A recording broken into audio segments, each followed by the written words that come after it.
Thanks for coming up here. Sure. This has been an interesting, just to kind of jump right in, I know this has been an interesting period in your life, and God's done some pretty amazing things, teaching you, and I'm sure Monica, your family. Tell us what's happening, what's going on, share a little bit.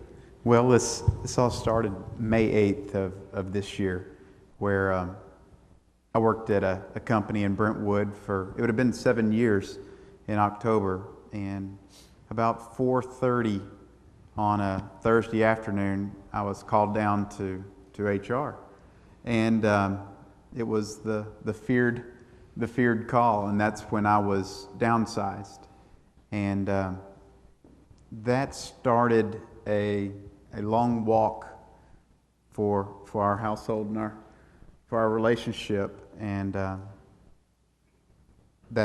that was just incredibly tough time. In hindsight, I refer to it as the summer of enlightenment, because through this 5 months, I was really able to get a grasp of what's important, who do I have faith in, why do I have faith, and through this time, we didn't go without a meal, we didn't go without a house payment or anything like that. Our needs were met, and when I started meeting with other people who were in the same boat. There's an event in Brentwood on Monday nights and on Tuesdays and Wednesdays, and so there's just a lot of unemployed folks, and you realize that when you look at a church room and you see tons of faces and different faces each week, you realize that, for one, I'm not alone, but second, this is an incredible problem, that all the folks in the room we share, and it was just an incredible struggle. Monica, from your perspective, tell me a little bit about this period of time. What's going on? What do you see God doing for you all and with you all? Well, I think there were definitely some different struggles that I went through while he was working. One of them is that I worked in human resources of the company that he was laid off from. So that makes it exciting, when your boss calls you in at 5 to tell you that your husband's been in, and so that next day, and then, every day people asking, has Jonathan found a job yet? Has Jonathan found a job yet? Because they all cared so deeply about him and really felt vested to it as well. And then to complicate matters to some degree, I had a job transition during that time. So here, I'm not looking for a job per se, but an opportunity comes my way that, I want to try to take advantage of. So I think that was a challenge. So then I get in career development. And so people ask me, what is your husband? Well, he's in job transition. So here we've got career development girl who can't get her husband a job, So that was kind of frustrating too. But again, as Jonathan just referred to it, it was enlightenment, thinking, okay, this is what's important, and really gave me a perspective.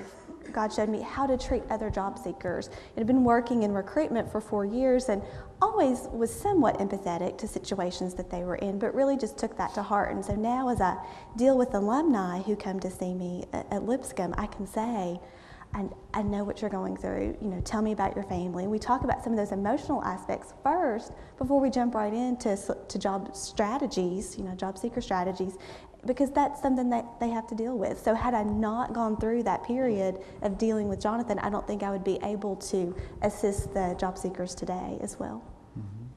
Very good. How God has used that and wove that into what you're able to do every day. So Jonathan, what are some of I know that you had some very unique opportunities. Go ahead and share those. I was kind of amazed when an email popped into my inbox one day about this. Go ahead. Yes.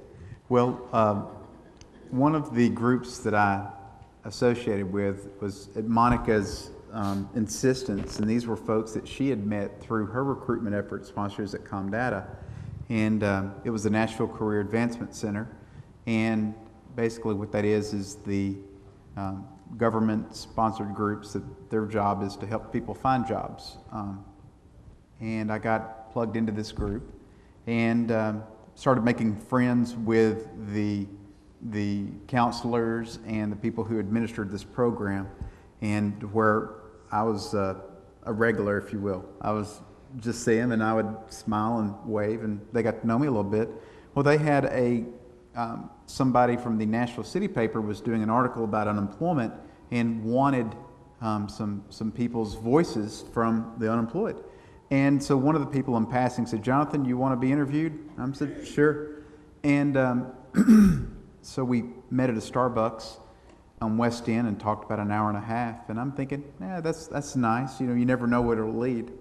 And about a week or so later, they got me for the photo shoot. And I'll never forget seeing the article. It made the front page of the Nashville City paper, which I was just kind of like, oh my goodness. Because, this is, you see your front, you see this, and I'm thinking this could be the good PR. This could get some things, some activity up, because I was putting in applications and I wasn't hearing back. And it wasn't just so much that, Jonathan, we appreciate you applying, but we found someone else. It's just no one was calling you back. It's you fell down and you're in this narrow zone where time doesn't exist, where you don't feel like you exist to anybody who's important, the people who have jobs, and you're just not getting phone calls. So you start to really doubt. I'm taking an aside here. You start to really doubt your abilities. Am I employable? And what have I done to deserve this?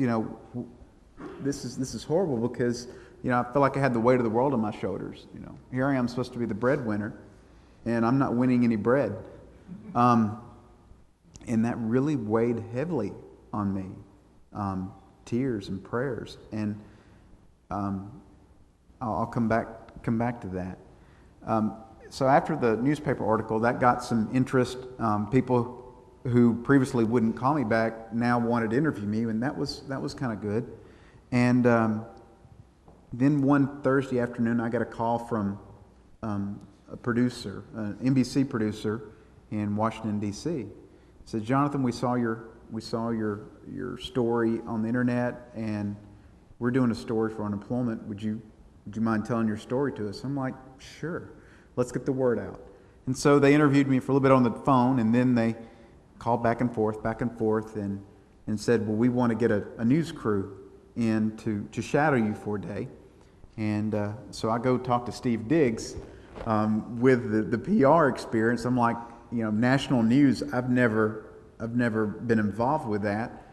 What to expect? And so they shadow us up at 7:30 one morning and put the mic on us and have the movie camera, and so they just show me getting ready for work. And so we were real up in air. When is this going to air? And so it kept getting pushed back. It was supposed to air on Friday, and then air, and they would say it's airing, it's not airing. So at the last minute, I had 5 minutes to run over there and put a VCR tape in and record it, and they played it, and it was pretty neat.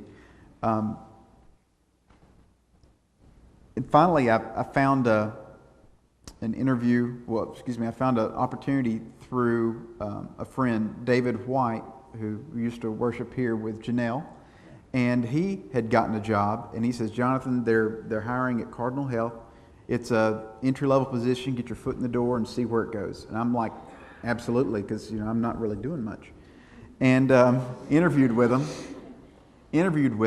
and 2 weeks later they called me back and made an offer. And